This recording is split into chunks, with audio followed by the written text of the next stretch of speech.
वैकुंठ धाम तक का सारा वैभव चला गया। जहां स्वर्गलोक में सभी देवता अपना वैभव एवं शक्तियां खो चुके थे, वहीं वैकुंठ धाम में मां लक्ष्मी भी क्षीर सागर की गहराइयों में चली गई। उनके जाते ही सृष्टि का संतुलन बिगड़ने लगा एवं असुर राजा बलि ने तीनों लोक अपने अधीन कर लिए।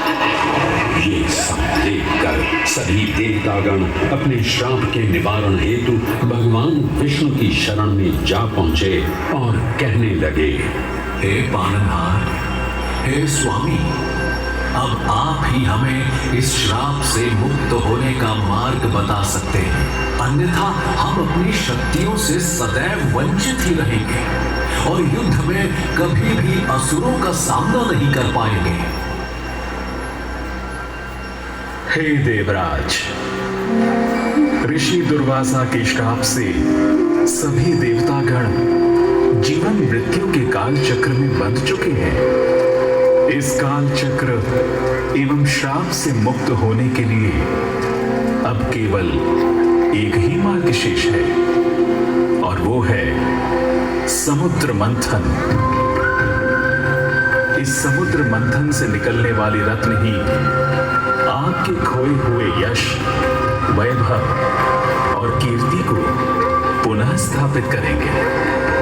परंतु आपको इस मंथन के लिए असुरों के बल की भी आवश्यकता होगी, क्योंकि उनके बिना यह समुद्र मंथन संभव नहीं है।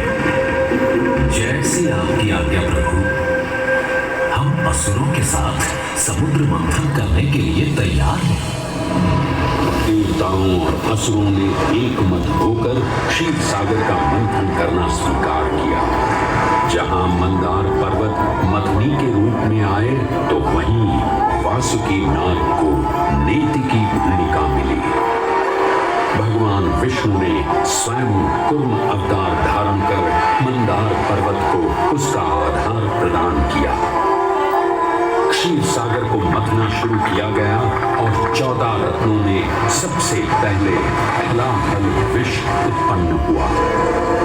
उस विष के प्रभाव को कोई भी देवता या असुर सहन करने में समर्थ नहीं थे। इस कालकूट विष से सृष्टि का विनाश हो सकता था। इसीलिए इस आपदा से बचाने स्वयं देवों के देव महादेव प्रकट हुए और उन्होंने इस विष का पान किया। ये सब देख मां पार्वती ने विष को भगवान शिव के कंठ तक ही रोक दिया। इस कालकूट विष के प्रभाव से महादेव का कंठ नीला पड़ गया और तभी से उन्हें नीलकंठ के नाम से भी जाना जाने लगा।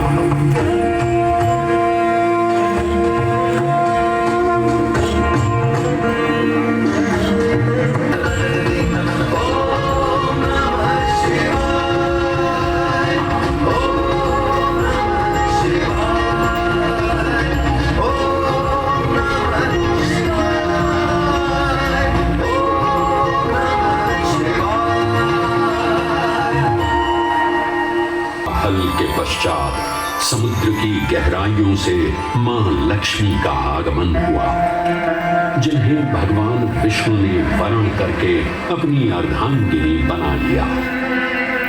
इसके पश्चात समुद्र मंथन से एक एक कर कामधेनु गाय, पारिजात वृक्ष, चंद्र, कल्प वृक्ष, अपार सुंदर अप्सराएं, गंधर्व, शंख, उच्चैः, वारुण एवं कौस्तुभ मणि जैसे अनेक रत्न उत्पन्न हुए।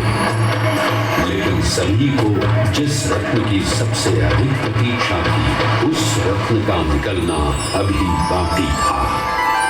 अंततः आयुर्वेद के देव धन्वंतरी अपने हाथ में अमृत कुंभ लिए प्रकट हुए। अमृत कुंभ पानी की लालसा में सुरों और असुरों के मध्य एक घमासान युद्ध आरंभ हो गया। इसी युद्ध के स्वरभानु नाम का एक असुर अमृत कुंभ को अपने अधीन कर पाताल लोक की ओर चल गया। तब अमृत कलश को वापस पाने हेतु देवतागण अपने आराध्य भगवान विष्णु का स्मरण करने लगे। तदोपरांत भगवान विष्णु एक सुंदर अप्सरा मोहिनी का रूप धारण कर पाताल लोक पहुंचे, जिसे देख सभी असुर सम्मोहित होने लगे।